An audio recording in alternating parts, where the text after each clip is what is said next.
நண்பர்களே, வார் 2 ரெண்டாவது படம் அன்னைக்கு. இந்த படம் வந்து பார்ட் 1 பார்க்கல நான். இது பார்ட் 2 தான் இப்போ தான் பார்க்குறேன். ஏன்னா இதுக்கு முன்னாடி இதில் கோல்டு சம்மந்தப்பட்ட நியூஸ் தான் போட்டுட்ருந்தேன். இந்த படத்தை இப்போ பார்த்துட்டு இப்போ ரிவ்யூ உங்களுக்கு நல்லா இருக்கா இல்லையாங்கிறத கமெண்டில் சொல்லுங்கள். அதுபோக எனக்கு சினிமா எக்ஸ்பீரியன்ஸு லாஸ்ட்டு 30 இயர்ஸாக நான் இண்டஸ்ட்ரியில் ஒர்க் பண்ணியிருக்கேன், வெவ்வேறு டிபார்ட்மெண்ட்டுகளில். அந்த அனுபவம்லாம் வச்சு தான் நான் டெக்னிக்கலாக சில விஷயங்களை சொல்லிக்கிட்டு இருக்கேன். எடிட்டரு, ஸ்டோரி, ஸ்க்ரீன் ப்ளே, அடுத்து ஸ்டோரி, அடுத்து கேமரா, மற்ற சமாச்சாரங்கள்லாம் சொல்கிறது அதை வச்சு தான் சொல்கிறேன். என்னுடைய சொந்த கற்பனையில் படத்தை பார்த்துக்கிட்டு சொல்லலை. படத்தில் இருக்க மிஸ்டேக்குகளை நான் மாற்றி சொல்லுவேன். இப்படி பண்ணியிருந்தால் நல்லா இருந்திருக்குன்னு. இப்போ போட்ட இந்த ஒரு 1.5 மாதத்துக்குள்ளே போட்டு எனக்கு சேனல் இப்போ தான் எலிஜிபிள் ஆகுது. சேனல் ஸ்டார்ட் பண்ணி ரொம்ப நாள் ஆச்சு, ஒரு 4 வருஷம் முன்னாடி ஸ்டார்ட் பண்ணேன். ஆனால் அந்த கோல்டு சம்மந்தப்பட்டதை யாரும் சப்ஸ்கிரைபும் பண்ணுறதில்ல, கமெண்ட் பண்ணுறதில்ல. அது சம்மந்தமான அதிகமாக அது சேனல் எலிஜிபிளே இல்லாமல் இருந்தது. இப்போ எலிஜிபிள் ஆகிடுச்சு, அந்தளவுக்கு கொண்டு வந்தாச்சு. அதனால தான் போடுறேன். எனக்கு அனுபவம் இல்லாமல் கிடையாது. படத்தை பற்றின சில விஷயங்கள் சொல்கிறேன், கேளுங்களேன். ஒரு படத்தை பற்றி குற்றம் சொல்கிறத விட பாக்கியராஜ் சார் டிஸ்கஷன், அவர் படம் ஒரு 3 படம் ஒர்க் பண்ணியிருக்கேன். அது ஃப்யூச்சரில் எதிர்காலத்தில் சொல்கிறேன். அவர் அசிஸ்டண்ட்டுகள்கிட்ட சொல்கிற முக்கியமான தகவல் என்னான்னு கேட்டிங்கன்னா, ஒரு படத்தை பற்றி குற்றம் சொல்கிறத விட அந்த குற்றத்தினுடைய சொல்யூஷன் என்ன, இந்த படம் இப்படி இருக்குது, நான் பண்ணால் இப்படி பண்ணியிருப்பேன், அதுதான் சொல்யூஷன். அதை தான் இப்போ நம்ம சொல்கிறோம். அந்த அடிப்படையில் பார்த்திங்கன்னா இந்த படம் எடிட்டிங்கில் சுமார் காரணம் என்னென்னா, அது பெரிய கம்பெனி, யாஸ் ஜோப்ரான்ட்டு மிகப்பெரிய கம்பெனி இந்தியில். அவங்க பெரிய பெரிய படம்லாம் எடுத்திருக்காங்க அந்த காலத்தில். கிட்டத்தட்ட அந்த படம் வந்து ஒரு 50-60 வருட காலமாக இந்தி சினிமா உலகத்தில் ஆட்டி படைச்சிக்கிட்டு இருக்கு. அவங்க சொல்கிறது தான், கம்பெனி சொல்கிறது தான் அவங்க கேட்பாங்க. அதனால் அப்படி ஆயிடுச்சு. ரெண்டாவது,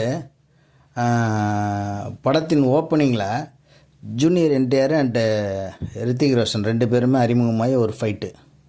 நெக்ஸ்ட்டு பார்த்திங்கன்னா மறுபடியும் அவங்க 2 பேருக்கும் ஒரு எல்லா நாட்டில் இருக்கிற அமைப்பெல்லாம் அவங்கக்கிட்ட பேசிக்கிட்டு இருக்காங்க. அதில் மியான்மரும் சேர்க்குறாங்க. மியான்மர்லாம் அவ்வளோ பெரிய நாடு கிடையாது. ரஷ்யா சேர்க்குறாங்க, மியான்மர் சேர்க்குறாங்க.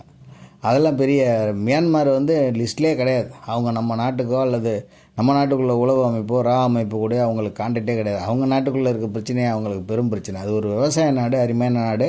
அங்கே இருக்கிற மிலிட்ரி அவங்கள எதை வகையிலையும் செய்ய விடாமல் வெளிநாட்டில் இருக்கிறவங்க அந்த நாட்டுக்கு உதவாமல் அங்கே இருக்க பொருளாதார வளங்கள் நாட்டுக்கு தெரிய விடாமல் பார்த்து வச்சுக்கிட்டு இருக்காங்க. அதெல்லாம் கனெக்ஷனில் இருக்குது. இதில் வந்து ரித்திக் ரோஷன் வந்து இந்தியாவுக்காக அமைப்பு கீழே வேலை செய்கிறாரு. முகம் தெரியாத ஒரு ஆளாக இருக்கார்.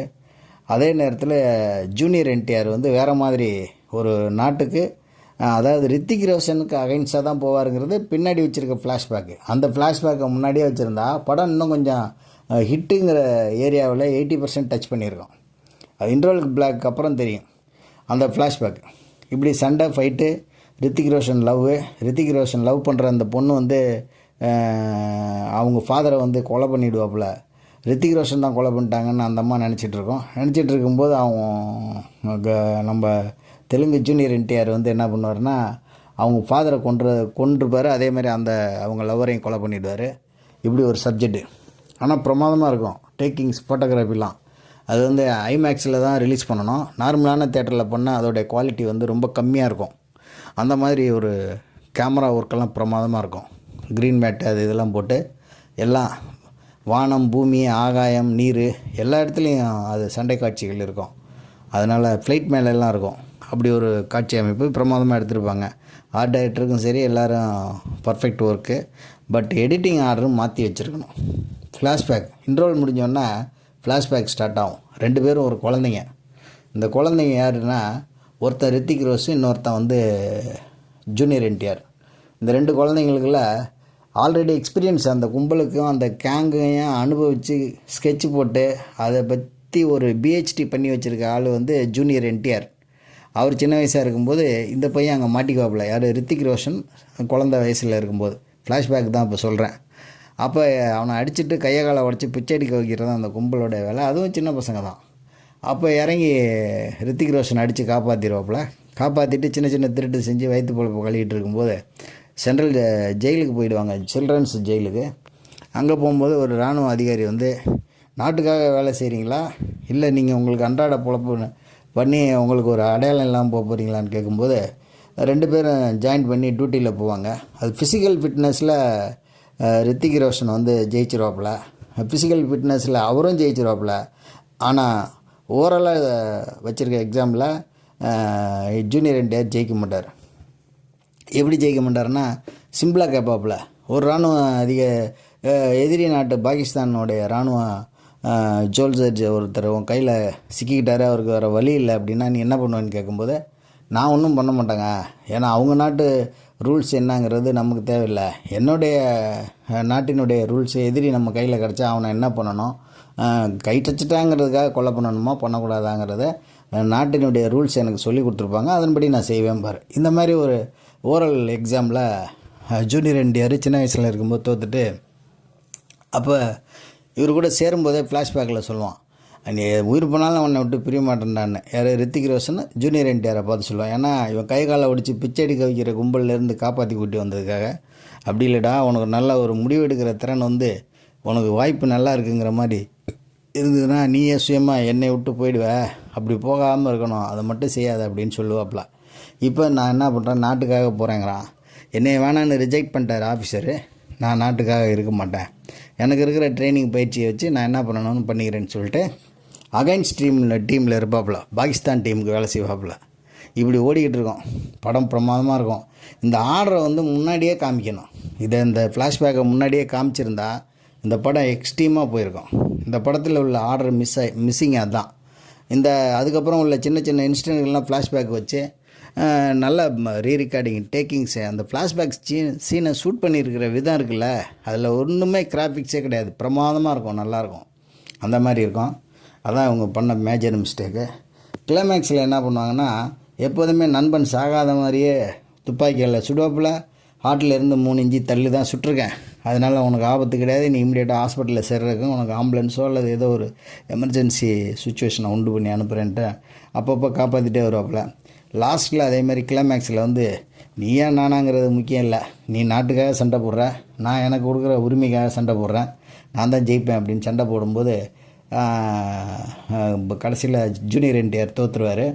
அப்போ சாக போகிறேன்டா அது நண்பா, நீ வந்து என்னை வந்து நீ தான் ஜெயிச்சிட்டேன்னு சொல்லிட்டும் போது அப்புறம் சில டைலாக்லாம் போடுவாங்க. பெரிய கேப்டன் பிரபாகரனோ இல்லை பழைய காலத்து சிவாஜி சார் படம் பராசக்தி டைலாக்கோ இல்லை, நார்மலான டைலாக் தான், தமிழே நல்லா எழுதியிருக்காங்க. அந்த டைலாகில் அவன் மனம் திருந்திடுவான். ஹாஸ்பிட்டலில் சேர்த்து திரும்ப கூப்பிட்டு வந்து அங்கே இருக்க பாகிஸ்தானில் இருக்க எக்ஸையும் காலி பண்ணிவிடுவாங்க. அதுக்கப்புறம் இந்தியாவுக்கு எதிராக இருக்கிற அகைன்ஸ்ட் எக்ஸ் எல்லாத்தையும் காலி பண்ணிவிடுவாங்க. படம் கிளைமேக்ஸ் சூப்பராக இருக்கும் படம். ஆனால் படத்தோடைய ஆர்டரை மாற்றி போட்டிருந்தாங்கன்னா சூப்பர் ஹிட் படம் அது. ஆகவே நண்பர்களே, நாங்கள் சொல்கிற இந்த ரிவ்யூவில் உங்களுக்கு என்ன மனசில் படுதோ அதை கமெண்டில் சொல்லுங்கள். ஒன்றும் நாங்கள் தப்பாக எடுத்துக்க போகிறதில்ல, எதையும் திருத்திக்கணும்னா நாங்கள் திருத்திக்கிறோம். மேலும் வந்து எங்கள் சேனலை வளர்ச்சி அடைய சப்ஸ்கிரைப் பண்ணுங்கள், லைக் பண்ணுங்கள், கமெண்ட்லாம் பண்ணுங்கள். மேலும் மற்றவங்களுக்கு ஷேர் பண்ணுங்கள், ரொம்ப இம்பார்ட்டண்ட்டாக தான். மென்மேலும் வந்து எதிர்காலத்தில் இதில் ரெகுலராக படங்கள் எல்லாமே நல்ல படம் பூரா சொல்கிறோம், நல்லா இல்லாத படம்னு எதுவும் கிடையாது. படம் எடுக்கிறாங்கனாலே அது பெரிய, அதாவது கல்யாணம் பண்ணிப்பார் வீட்டை கட்டிப்பாருங்கிற கதை தான் அது. அந்த அளவுக்கு இது படம் எடுக்கிறது ஒரு பெரிய விஷயம். ஒரு இருதயத்தில் ஒரு கற்பனையை வச்சு ஒரு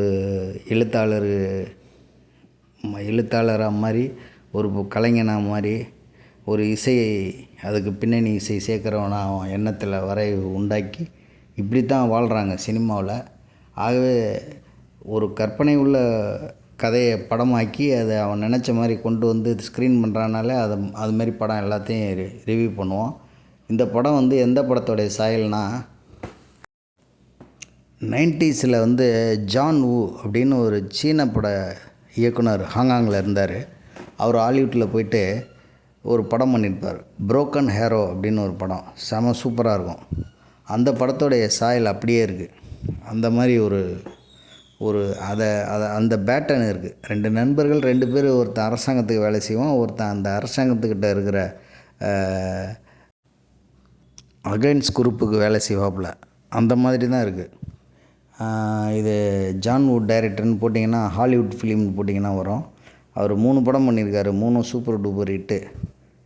ஏன்னா நம்ம ஆசியா புத்தி வேறு, அமெரிக்கனுடைய அதாவது ஐரோப்பிய புத்தி வேறு, நம்ம புத்திக்கு தகுந்த மாதிரி ஜாக்கி சான்லாம் நம்ம தான் சூப்பர் ஸ்டார் ஆக்கி விட்டோம்.